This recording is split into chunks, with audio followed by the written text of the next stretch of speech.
Tonight, we are going to be talking about challenging millennials for the looks on social media. So I thought I better look the part. It really real. So, you started your journey recently as what you call yourself as uncle YouTuber, right?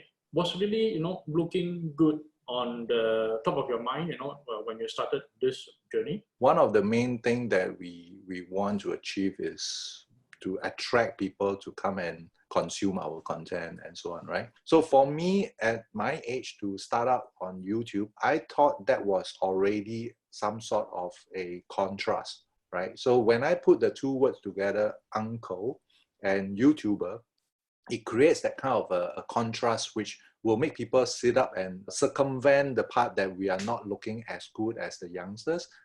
Well, to be honest, when I started this journey 3 to 4 years ago, I neither had the looks or the substance. Instead of appearing as an uncle marketer, I roped in my wife. It helps when, my wife went for a good professional photo shoot, got herself a few nice photographs. And so, we put her at the front cover of our book. And guess what? It generated a lot of buzz. And at that time, lady marketers weren't everywhere. So a lot of people gravitated towards her and wanted to know more about her.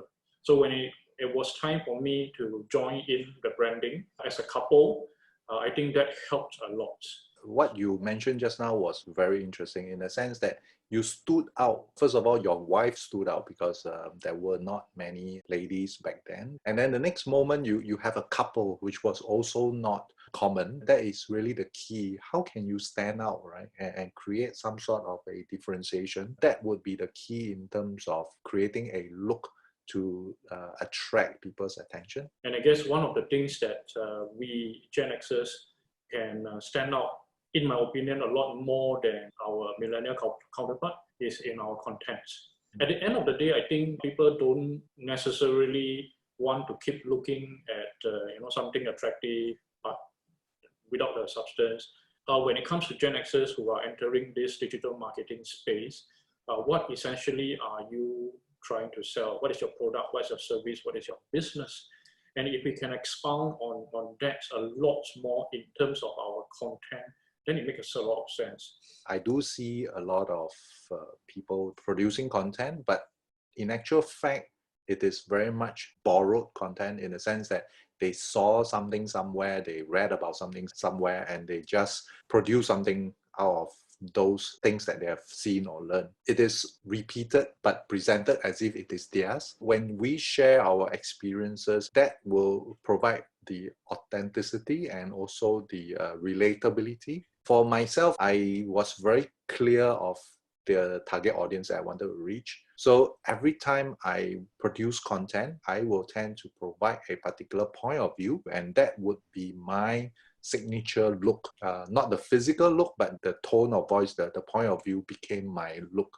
If you notice, I started TikTok videos, and one of my latest TikTok-like video is me doing Kung Fu moves. A lot of work has been put into it to create, the special effects. Why essentially I do that is because I want to see whether I am able to attract the younger audience. Because I know in terms of content, right, I am good in video editing. It actually garnered quite a bit of attention on Facebook especially. And I think the craziest thing was influencers actually came to me and asked me if I can do something like that for them. I thought that that example was great because you also attracted the attention of the Gen-Xers, because we are not expecting our fellow Gen-Xers to be able to do that stuff, you see. So I think Rio and I, we have talked about content a lot already. But how about entertainment videos?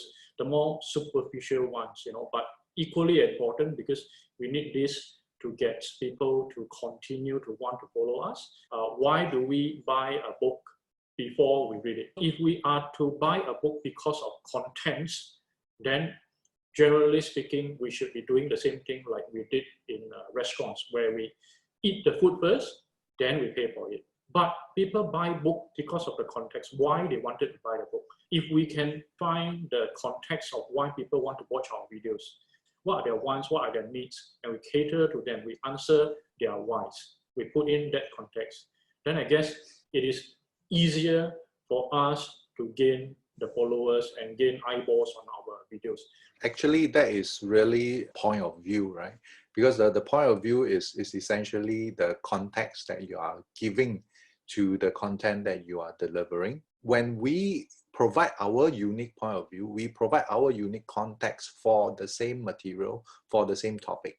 In my personal experience so far, I realized that if I were to produce in a series, it helps people to expect what is coming up next, right? So in the same way for all our videos or our content, I think now the trend is even for Instagram or Facebook, they are encouraging us to upload in terms of series. And when people watches your content, not just for one episode, they will build up a following and they will be more likely to listen to what you have to offer for the longer term. How Mr. Brown, from a blogger, he created Kim Huat and gotten his own fans and following. I think that is another very good point on your context that you were mentioning just now, because Kim Huat is very relevant and very timely. Although he doesn't have like a series kind of a thing, you know that he's always commenting on the latest happenings. I think Kim Huat has established himself as always being on the ball and always talking about the latest issues and all that. And that itself is another very good strategy for context. The key takeaways. The real summary of all 4 episodes, I suppose, is to tell all of you that if you are a Gen-Xer and if you are a baby boomer and you think that you are over the hill, drop that thought.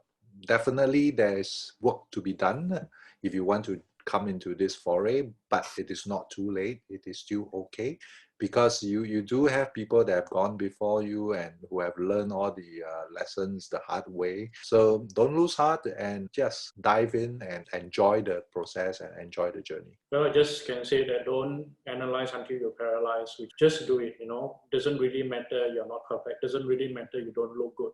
Doesn't really matter you have a rock solid plan. Or maybe, you have too much of a plan, which is the other end of the spectrum.